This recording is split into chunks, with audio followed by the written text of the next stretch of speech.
أمهتم ممنطال زوعل زلو مريحنت كابتحتاتنت أيدحن بنايت آويا مهتم زرقاقت سلطان تقراي سلام كبرات تخطاتلتي ميديا لازا تقرينيام نلومي زي سناد أنايو تنتانا زينا كتكاتاتولم بخبرين عدام أب كبير وشتاوي مسحابن مكفالن تشمي مزلو 5 عامات زعدمو بوليتيكا ودب حزبا ويانا حرنا تقراي حوحاتن لمون أب بدها خونتات اللخموالو قصيلو للم حوحات أب كلتا مسنطاقو صعيب بدكتور دبرصين قبر ميكائيل زمرح حوحاتن بايته ጌታቸው ረዳ زمرح حوحاتن እናተባሃለ ጽዋዕ ባዕሉ በርኸፊቱ እዮም لعلوت أمرارح سراوي تقراي أب قوني بدكتور دبرصين قبر ميكائيل زمرح كنف حوحاتنا نسلف موالم صعيب نابط أبياتات بمورد مهتم ممنطال كابز جمرم وعيلم حريرم اللهم قدم حزين بريزيدنت ጌታቸው ረዳ أب قداي ممنطال مهتم አመልኪቶም نهزبي أو على كابز تزاربوم كنزخاخركم ماي مهتم ممنطال دحرهم وصاي تاي مالتي بقبر زلو نتاي كسرح حساب زلو زين كم سولكم سيلو حدنتنا نحلو نسمولا نزار وزارات تعم بزح واقع سلا زخفلنا حزي ناخوك اشوكم يخلن حزي بتا تسمع عن اللي كيخ نغركم حدا تايلني تعيز زخلو حيلنا وافرخاس ما هتب كامل من طالس زي يصرحونا يعلم 150 قرش ليها قال يا تا مهتم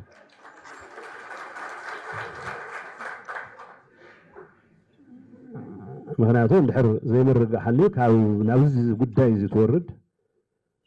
عندنا دغافين يتقاوم متن من نصصارون هنا نبار عقمي جنازين وناي خفافلو نبار عقمي لوط يدلي منسي لوط يدلي او دحر تشممن منسي له قسقاسه يتحاسوا زلو نبار عقمي سوت وانا تخرجنا كون يغبو حزب تግራይ ካብ ትሕዛኣትዎ ዘሎ መከራ ህወፅ ዘለና ድሌት ይክፈል የና ዝግባ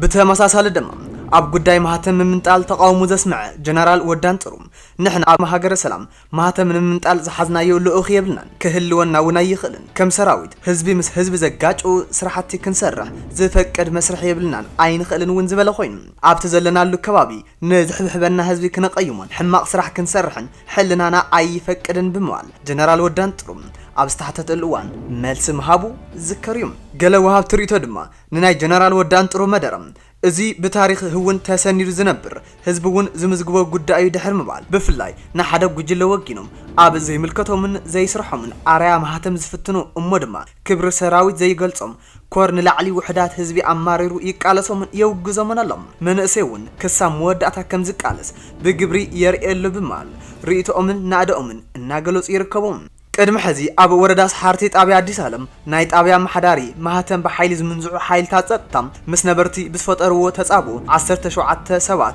غدات بصحيوم كبلو ام محداري اتوردا والا كان تفلطم ايتا اتاخلت جرماي ግን ንድምጽ አሜሪካ አብዛው حبريታ አባላት ጸጥታ ብጽሒት ስርሖም ኣብ ውሽጢ ሓደ ውድብ ንሓደ ጉጅለ ወጊኖም ናብ ህዝቢ ምትኳስ ዘይኾነስ ሰላምን ጸጥታን ምሕላዊ ኢሎም ነይሮም ኣብቲ ጉዳይ ኣርሚ 26 ተባሂሉ ናይ ዝፍለጥ መሓውር ጸጥታ ኣዛዚ ኮነሬል ሓጎስ ገብረም ንድምጽ አሜሪካ ምላሽ ሂቦም ነይሮም እዮም ኣባላት ጸጥታ ናብቲ ከባቢ ዝኸዱ ብህዝቢ ተጸዊዖም እዩ ኣብ ልዕሊ ነበርቲ ዝተወሰደ ስጉምቲ ድማ የለን ኢሎም እቲ ክሲ ሽም ሰራዊትና ንምጽላም ይክብሉውን ምላሽ ሂቦም እዮም አባላት ሰራዊትና ምስክላሽኖም እናሃለው ዓርሰውን ምክልኻል እምንበር ጥይት ኣይተጠቀሙን ንክብር ህዝቢ ስለዝፈልጥ ኢሎም ወግናና ንሕገ መንግስት እንበር ንሓደ ውድብ ኣይኮነን ኢሎም ነይሮም እዮም ጥይት ተወቃዕ ሰብ የለ ዞም ተጋለልትን ዛዕባ ህዝብ እንታይ ስለዝፈልጡ ሓንቲ ነገር ይገበሩ ብደንጎላ ተኸላኺሎም እዮም ንሕና ናይ ማንም ሓደ ፓርቲ ወከልቲ ኣይኮንናን ሕገ መንግስቲ ኢና ሕገ መንግስቲ ናይ ትግራይ ሕገ መንግስቲ ናይ ትግራይ ከነኽብር ኢና ቆይምና ኒና ናይ ማንም ፖለቲካ ደገፍትን ናይ ሓደ ሻረኛ ኣይኮንናን ስለዚህ ህዝብ ዝመረጾ ምክር ቤት ማህተም አትዮም ናብ ቢሮኦም በሓይል ቢሮ ሰይሮም አትዮም ሕድጎም ህዝዮም መንጓአቲ ደወብል ይልዎም ሰራዊት ካብያ ወጣ ዝገበርዋ ነገር የለን ብምንጣል ማህተም ማለት ንጊዜያዊ መንግስቲ ምፍራስ ማለት እዩ ክብላ ድማ ሰለስተ ፖለቲካ ውድባት ሎሚ መግለጽ ሂበነለዋ حزي تجراين تجارون بهراء ودكت أجات إمنا إزبلا سلستين بهراء ودبات بهراء سنيت فتير نمبر تفعل خامخات نت أجات إمزولت أجان مفتاح زت أجميو كبلا حابيرن كقالسا كم زوا سنة يذكر كوين جنا حزي سلطان تقاطع يرزل حيلي عبيد زعوات تجراي رح رحون أبناء ولك أسوات أجندة يعزل زبلا سلستين بوليتيكا ودبات نحات إرجزان استراتيجيك نايك على سمع نتجارن بحواري سرح مهلاوني في اللطم كيدان تغارو نبهراوي دحنت زمسرتا سلستين ودبات تግራይ ማለት ውን ውድብ ነጻነት ትግራይ ውናትን ብሔራዊ ባይቶ ዓባይ ትግራይ ባይቶና ንዓረና ትግራይን ዲሞክራሲን ለዓላውነትን ዓረናን ሎሚ ኣብ ዝሃቦ እዋናዊ መግለጺ መንግስትን ምፍራስ ማህተም ዝምንጥሉ አዘለው አካላት እቲ ህዝቢ ይኾነ ኢሉ ክቃወሞም ከም ዝግባእ ሓቢረን ኣለዎም ኣብ ጉዳይ ማህተም ምምንጣል ወሲኽን እንተረዳ አድማ ህዝብ ትግራይ ኮነ ተባሂሉ ክርዕድ ዝገብሩ ዘለው አካላት ብሕጊ ክሕተቱ ይግባእ ክብላ ኪዳን ተጋሩ ንብሔራዊ ድሕነት ሎሚ ኣብ ዘውፅኦ ሓበራዊ መግለጺ ኣረዲአን እየን ኣብዚ ጉዳይ እዚ ተሓተቱ ክኾኑ ዝግብኦም ሰለስተ አካላት እዮም ብኣውርኡ ዘለው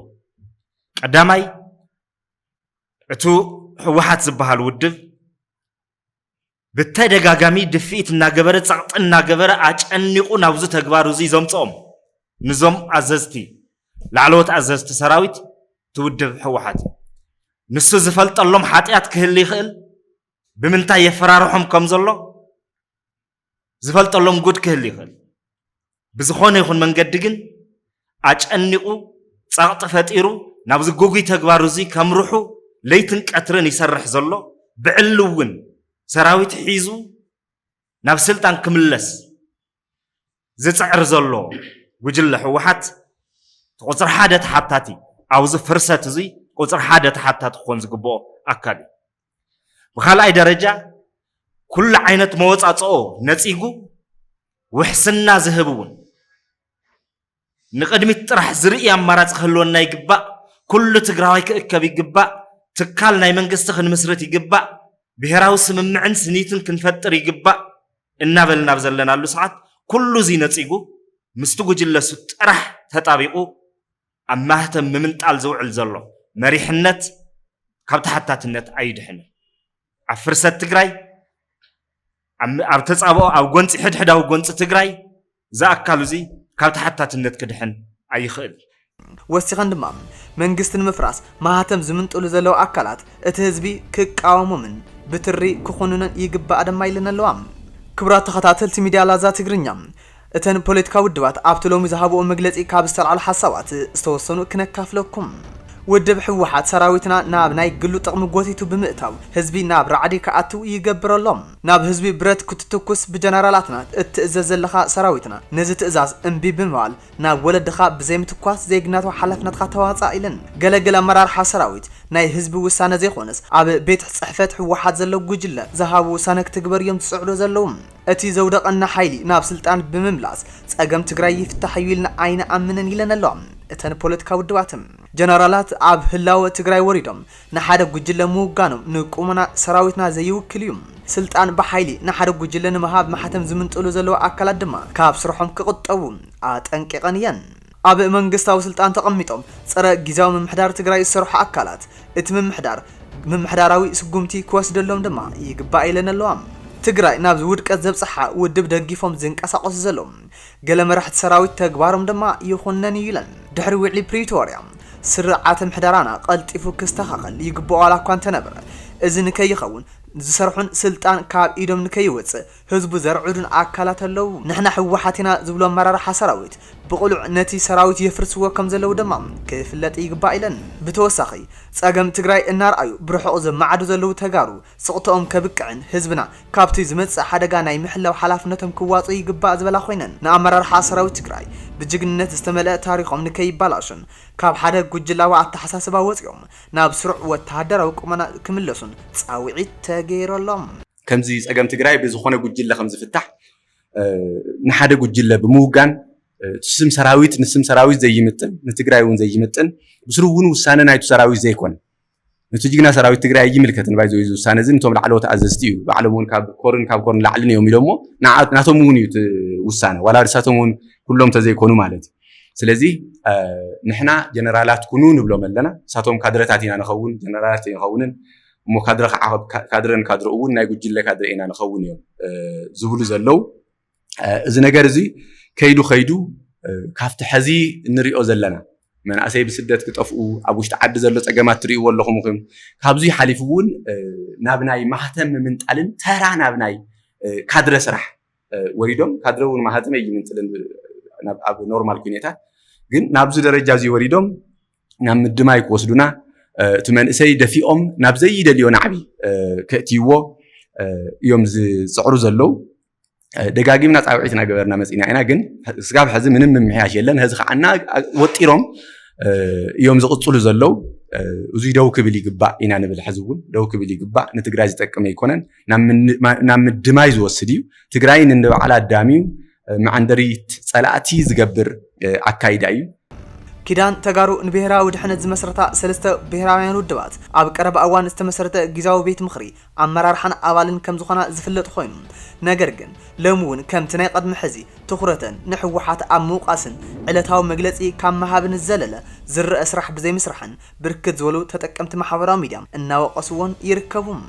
የካቲት 26 2017 ዓመተ ምህረት በአዘዝት ግንባር ዝተደገፈ ዝካየድ ዘሎን ክካየድ ዝተወጠነን ዘራጊ ምንቅስቃስ በአገው ደብ ክብል ድማ ፕሬዝዳንት ጌታቸው ረዳ አጠንቅቅ ምንዋሮም ይዝከርም